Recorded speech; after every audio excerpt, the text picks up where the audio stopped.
Hello guys, welcome back to our channel Vighnu Manu stories. అందరూ ఎలా ఉన్నారు? నేనైతే చాలా బాగున్నాను. మీరందరూ కూడా బాగున్నారని అనుకుంటున్నాను. ఈ వాల్యుబుల్ టైం ని స్పేర్ చేసి నా వ్లాగ్స్ చూస్తూ సపోర్ట్ చేస్తున్నందుకు thank you so much guys. ఇంకా ఈ వ్లాగ్ వచ్చేటప్పటికి మా 3rd వెడ్డింగ్ యానివర్సరీ. ఇది May 11th జరిగిందనమాట. May 9th మా బాబు గడి బర్త్డే, May 11th మా యానివర్సరీ డే. ఇప్పుడైతే గుడికి వెళ్తున్నాం అనమాట. ఏ గుడికి అనుకున్నారు? మమ్మల్ని కలిపి సాయిబాబా గుడి. సాయిబాబా గుడికి వెళ్తున్నాం. సండే ఈ రోజు మా యానివర్సరీ.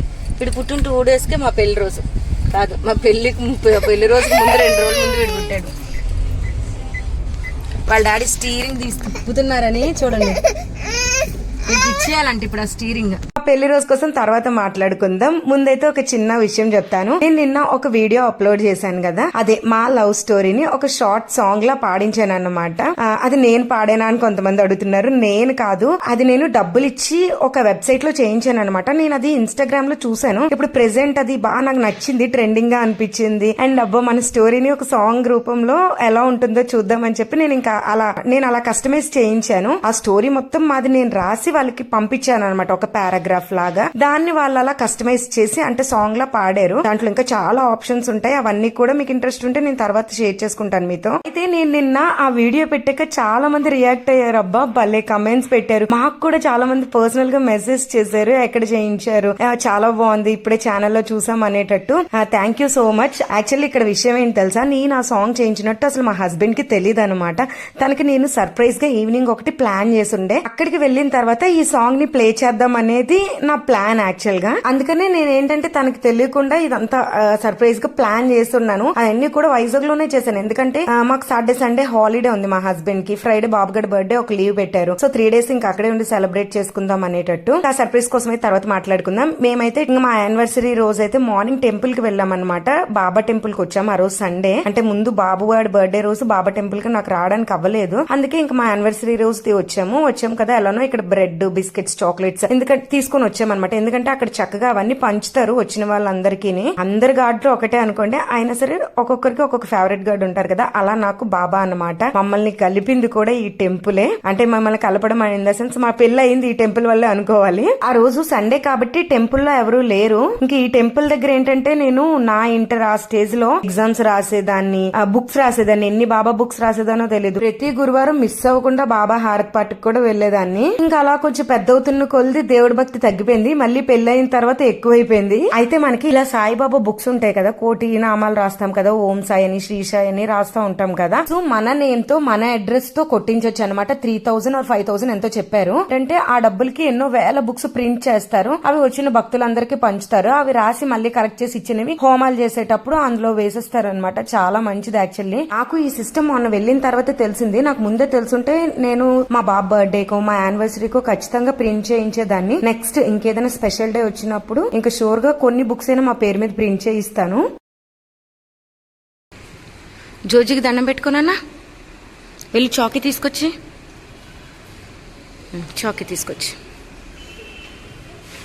లీటర్ అలా పడిపోతున్నాం. నడక రానోళ్ళగా. దా, very good boy, very good boy. Come on come on come on come on, very good boy. మమ్మీకి ఇవ్వమ్మా చాకీ. నాన్నలు మమ్మీకి ఇవే, ఓవికి ఇవే. డాడీ ప్రసాదం పెడుతున్నారు, తిను. Very good bye.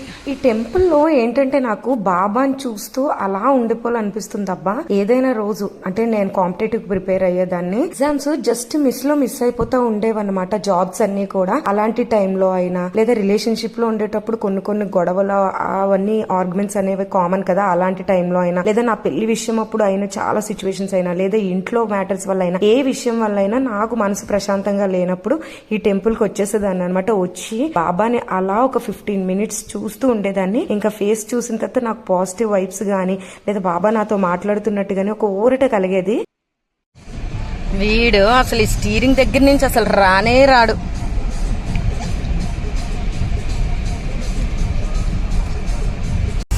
ఇంక ఇప్పుడు బాబా టెంపుల్ దగ్గర నుంచి అయితే అష్టలక్ష్మి గుడికి వెళ్తున్నాం అనమాట. మాకు ఇది బాగా దగ్గరని కాదు, మేము కూడా చాలా డేస్ అయింది వెళ్ళి. ఒక్కళ్ళు వచ్చి మా చింతలకు ఎక్కిళ్ళు.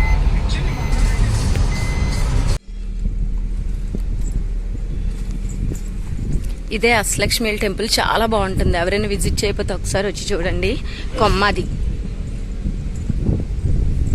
అక్కడి నుంచి అయితే అష్టలక్ష్మి టెంపుల్ కి అయితే వెళ్ళాము. టెంపుల్ అయితే చాలా బాగుంటుంది, కానీ లోపల ఫోన్స్ కానీ ఫొటోస్ వీడియోస్ ఏవి అలౌడ్ కాదనమాట. అందుకని చెప్పి నేను ఇంకేమీ తీయలేదు. ఎవరైనా కొమ్మాదికి నియర్ గా ఉంటే మాత్రం ఖచ్చితంగా విజిట్ చేయాల్సిన టెంపుల్. చాగంటి కోటేశ్వరరావు గారి ప్రవచనాలు కూడా ఇక్కడ అప్పుడప్పుడు జరుగుతూ ఉంటాయి. లోపల అన్ని టెంపుల్స్ ఉంటాయి అనమాట. అష్టలక్ష్మి టెంపుల్ ఉంటుంది, శివాలయం ఉంటుంది, వెంకటేశ్వర స్వామి టెంపుల్ ఉంటుంది, ఆంజనేయ స్వామిది అన్ని ఉంటాయి అనమాట టెంపుల్స్. ఇంకా ఆ రోజు అక్కడి నుంచి అయితే స్వీట్ బేకరీకి కూడా వెళ్ళాము. ఎందుకంటే మా అమ్మ వాళ్ళకి టీచర్ వాళ్ళకి స్వీట్స్ తీసుకుని ఇంటికి వెళ్దామని. యాక్చువల్లీ మా 3 years యానివర్సరీలో ఇదే మేము సెలబ్రేట్ చేసుకుంటున్నది. ఫస్ట్ ఇయర్ కూడా నేను క్యారింగ్, కానీ ఆ ప్రెగ్నెన్సీ అనేది మిస్ క్యారీ అయింది. సెకండ్ టైం కి హాస్పిటల్లో ఉన్నాము. 9th వీడు పుట్టాడు, 11th ఇంకా హాస్పిటల్లోనే ఉన్నాము. నీకేం కావాలమ్మా? మమ్మీ వాళ్ళ యానివర్సరీకి నీకేం కావాలమ్మా? అప్పటికి డిశ్చార్జ్ కూడా ఇవ్వలేదు నాకు. మర్చిపోయాం. యాక్చువల్లీ ఆఫ్టర్నూన్ మా మమ్మీ గుర్తు చేస్తే అప్పుడు విష్ చేసుకున్నాము. మేము ఇంకా అంటే 1 week పుట్టిన హడావిడిలోనే ఉండిపోయాం అనమాట. ఇంకా సరే ఇయర్ అయితే మిస్ చేయకూడదు అని చెప్పి నేనైతే ఎన్ని పనులున్నా సరే అంటే 1 week బర్త్డే అన్ని కూడా ప్లాన్ చేస్తూ పక్కన మళ్ళీ ఇది కూడా ప్లాన్ చేశాను. అది మా హస్బెండ్ కి తెలియకుండా. అది సరే అయితే ఇంక ఇయర్ సెలబ్రేట్ చేసుకున్నాం, ఎలాగో వైజాగ్ లో ఉన్నాం కదా అని చెప్పి టీచర్ వాళ్ళ ఇంటికైతే వెళ్తున్నాము. బర్త్డే కూడా ఎవరింటికి వెళ్లి మేము స్పెషల్ గా స్వీట్స్ అవేం పంచలేదు అనమాట. అందుకనే యానివర్సరీ రోజు గుడికి వెళ్లి గుడి నుంచి బేకరీ నుంచి టీచర్ వాళ్ళ ఇంటికైతే వెళ్ళాం అనమాట. ఇప్పుడైతే ఇంకా స్వీట్స్ పట్టుకొని టీచర్ వాళ్ళ ఇంటికి వెళ్తున్నాం అనమాట. అంటే యానివర్సరీ కదా టీచర్ వాళ్ళకి ఇద్దామని చెప్పి. నాకు మా పెళ్లి టైంలో, మాది లవ్ మ్యారేజ్ కదా, మా పెళ్లి టైంలో మా బ్రదర్ నాకు ఎంతగా సపోర్ట్ చేశాడో, అంటే పక్క నుండి మా బ్రదర్ ఎలా సపోర్ట్ చేశాడో ఓవరాల్ గా మా టీచర్ నాకు అంత సపోర్ట్ చేశారనమాట. ఎందుకంటే ఆ టైంలో చాలా మెంటల్ గా డిస్టర్బ్ అయి ఉన్నాను నేను. మీతో ఎప్పుడైనా షూర్ నేను షేర్ చేసుకుంటాను అవన్నీ. అలాంటి టైంలో నాకు ఓదార్చేది మా టీచరే అనమాట. ఇంకా మేము స్వీట్స్ పట్టుకొని వెళ్తే స్వీట్స్ పట్టుకెళ్ళిన దానికన్నా ఎక్కువ డబ్బులు ఇచ్చారు మాకు. అంటే రాక వచ్చారు మీరు, అది పెళ్లి రోజు వచ్చారు అని చెప్పి. ఆయన కూడా అంతే అనమాట. ఎవరైనా ఇంటికి వెళ్దామంటే మాత్రం అంటాడు, గానీ టీచర్ వాళ్ళ ఇంటికంటే మాత్రం ముందు బయలుదేరిపోతారు. ఇంకా గుడికెళ్ళి వచ్చిన తర్వాత అయితే గిఫ్ట్స్ ఓపెన్ చేసాము. మీకు అది సెపరేట్ వీడియో అయితే అప్లోడ్ చేస్తాను, చూడండి. ఇంకా గిఫ్ట్స్ ఓపెన్ చేసినప్పటి నుంచి కూడా వీళ్ళిద్దరూ ఒకటే ఆటలో 1 week బర్త్డేకి వచ్చిన గిఫ్ట్స్ అనమాట అవన్నీ కూడాను. తను మా కజిన్ వాళ్ళ పాప అనమాట. చక్కగా ఆడపిల్ల కాబట్టి కూర్చొని ఆ బిల్డింగ్ బ్లాక్స్ తో ఆడుకుంటుంటే మా వాడు మాత్రం ఆ రిమోట్ కార్లతోని రిమోట్ వాటితోనే ఆడుతున్నాడు. ఆ రోజు ఈవినింగ్ అయితే చెప్పాను కదా ఒక సర్ప్రైజ్ ప్లాన్ చేశానని. అక్కడికైతే తీసుకెళ్లిన తర్వాత ఏమైంది అనేది మొత్తం మీకు షార్ట్ వీడియోస్ లో అప్లోడ్ చేస్తాను. మనుకైతే వెళ్ళినప్పటికీ డౌట్ వచ్చేసింది అనమాట. నేను కవర్ చేసుకుంటూ వచ్చాము. అసలు ఏమైంది అనేది కూడా మీకు తర్వాత షార్ట్స్ లో అవన్నీ కూడా నేను క్లియర్ గా అప్లోడ్ చేస్తూ ఉంటాను. ఇంకా ఆ రోజు అయితే అక్కడి నుంచి రెస్టారెంట్ కి వెళ్ళాం అనమాట. నైట్ అదే జీషాన్ ఉంటుంది కదా, మండీకి వెళ్ళాము. ఆ సెలబ్రేషన్స్ మొత్తం అయిపోయిన తర్వాత ఒక 100 హోటల్స్ వెతికి మళ్ళీ ఆ జీషాన్ కే వెళ్ళాము. నేను అసలు లాంగ్ వీడియో తీయాలనే విషయం మర్చిపోయాను అనమాట. ఈవినింగ్ నేను ప్లాన్ చేసిన ఈవెంట్ ది, అందుకే అన్ని షార్ట్స్ తీసేసాము. అందుకనే నేను షార్ట్స్ లోనే ఇంకా అప్లోడ్ చేయగలను. ఇదిగోండి మా బుడ్డోడికి కూడా ఒక ప్లేట్ వేసి ఇలా కొంచెం బిర్యానీ క్యారెట్ వేసి కూర్చుని పెట్టాం.